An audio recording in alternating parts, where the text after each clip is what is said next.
Beer with Pleasant Strangers, Episode 3. Welcome to another episode of Beer with Pleasant Strangers podcast. I'm Joel. I'm joined today by my friend, my good friend Sean here. We're having a little beer session in his backyard right now. Yeah. So I thought it would just be cool, just to interview some of the folks that I know who have been instrumental in my own growth in my love for craft beer. And Sean's been one. He and I, a couple years ago, started just getting together on a Tuesday night. And then it grew into just a whole bunch of people getting together. And it grew into something that's now called Tuesday Night Beer Society, which you can find on Instagram if you want and follow it. If you want to Tuesday Night Beer Society. Tuesday Night Beer Society, yes. If you want to follow the escapades of all the people. It's not just us anymore. It's a whole bunch of people that post cool pictures, better pictures than I can take. But anyways, yeah, so I wanted to have a little interview in his backyard while we're drink some beers, get some skeeter bites along the way. My twins might make an appearance as well. Yeah, he's got twins, just fresh baked twins, just fresh out the oven. So Sean, I like to ask the same questions of everybody that I have on here, and so you're no different. I'm going to ask you the same ones. Just curious, how did you get started in craft beer? Well, let's see. When I first tried beer, a couple sips here and there in high school. Yeah. I thought it was revolting. And every sip I took, I wanted to vomit out of my mouth. And that is why it stayed as a couple sips here and there in high school. And then something changed, and I tried real beer, or is what we call craft beer. Yes. I'd like to just call it real beer. And I was like, wow, this is actually delicious.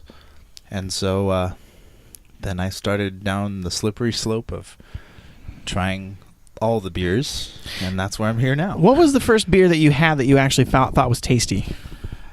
It's not even a craft beer. It was a Negra Modelo. Hey, I like Negra Modelo. At least last time I had it, I liked it still. But that was the turning point. My friend Nate, which you know as well, he had me try one, and I was like, that's actually pretty tasty, and I drank the rest. And then I had Stone IPA.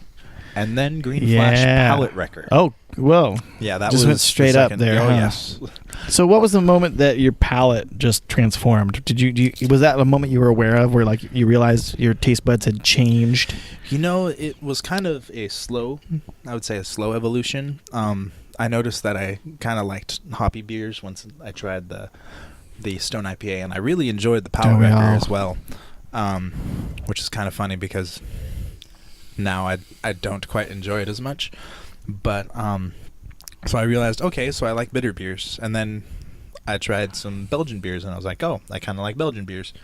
And then it just kind of expanded, especially with the Tuesday Night Beer Society and trying all sorts of different beers. And now I think I'm up to 2,600 that I've tracked. Good old Untapped. Untapped, which, so it's just kind of slowly evolved over the years. Use it as a beer journal. That's really the most useful thing I think about it. So it's been a steady evolution for you. What's your favorite thing? I guess. Well, actually, okay. So let me rewind. So now, you've had 2,600 unique beers that you know of that you've been able to actually keep track of. So recently, in recent memory, what's a brewery that you're super excited about? What's something that you're excited for right now? How recently? The past 3 months. 3 months? Yeah. I would say the most exciting thing I've been to was actually Bergen Beer Company last night. Oh, really? Night. Bergen? Yes. Okay, yeah, you'll hear us talking about Bergen again. Especially as far as local beer on another companies. segment here. Yeah. Okay, cool. And as far as nationwide, and let's say in the last year, I would have to say the Veil. The Veil, as far as top to bottom, every style that they've come out with, and also just the people who are involved there. All the beer is fantastic, and the people are even better than the beer, which is some solid, pretty hard to beat. Solid brews going on. Yeah, the Veil is knocking it, and they're innovating on some styles that are less popular, I would say, and doing really interesting stuff with some of those styles. Absolutely. Yeah, Gozas, which are actually more popular now. I would definitely say Gozas are very more popular. But theirs are actually good. They're delicious. Recently had one that actually tasted like a Hawaiian punch. I was there with you. Yes. Never aloha. If you can get some. Also, saisons. I mean, it's not just IPA. They've innovated the zero IBU IPA, which we'll actually talk a little bit about in another segment. They were the first ones who did that, right? As far as I know, yeah. At least they're the first ones who made a popular one. Yeah, to make a big deal about it, and rightfully so. It's good stuff. So what's so Burgeon and then the Veil. So Burgeon, what's one beer that everyone should try from Burgeon? Oh, the Mixed Greens, I think.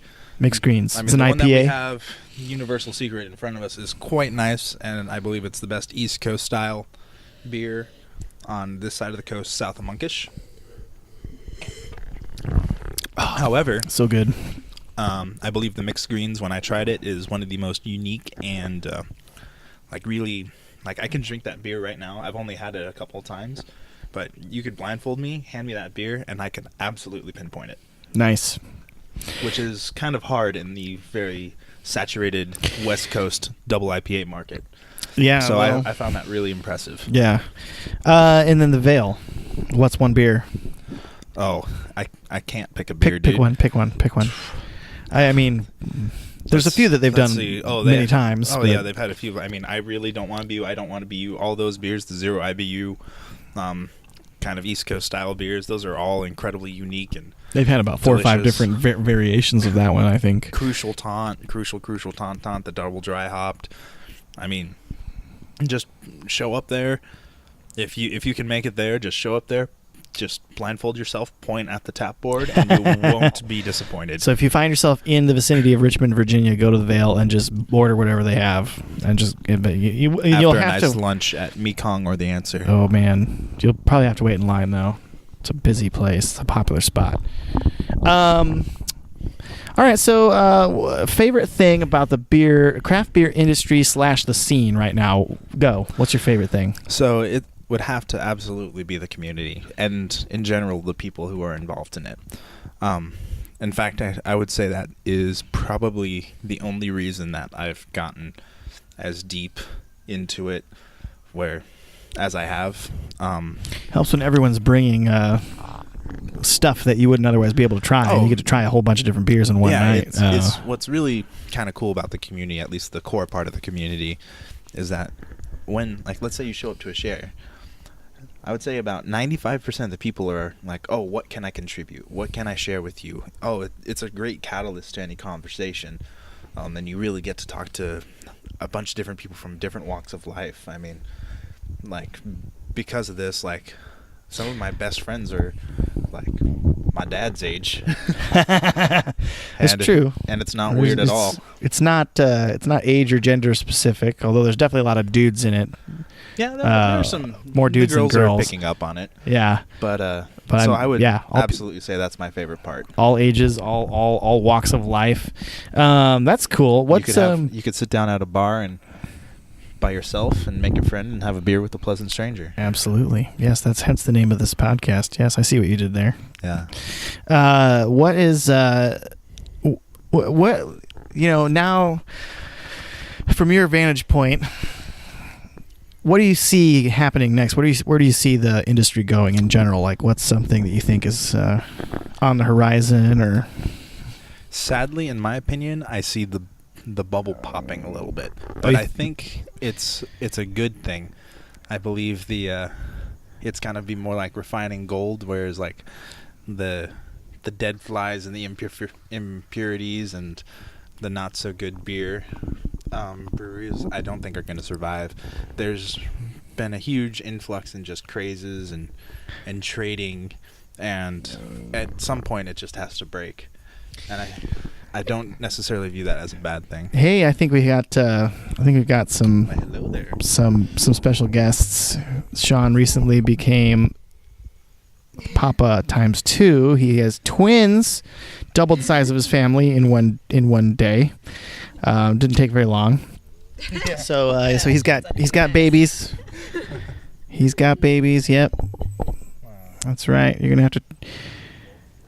Yeah. Oh, can you really? Wow. Do it. Wow. Impressive. Impressive. Impressive.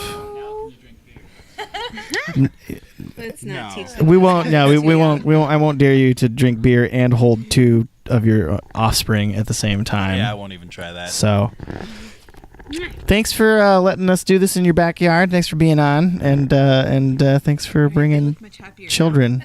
They look much happier now. Beer with pleasant babies is Beer going to with pleasant be babies. the next, and they are very well behaved babies. Very, Days old. yeah, for 8 days old. Oh my gosh! Wow. All right, cool. Well, hey, so real quick before we sign off here, well, we're gonna do a little tasting, couple tastings actually next. But before we sign off, how can people find you? Are you on Instagram or something? Are you on? I am on Instagram. Yeah. What's your handle? Small Pour Sean. Small Pour Sean. Yes.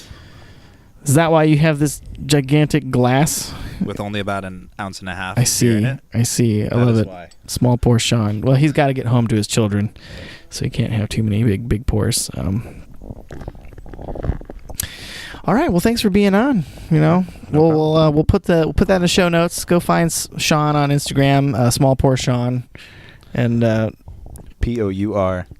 and you probably will find. Yeah, he's not poor.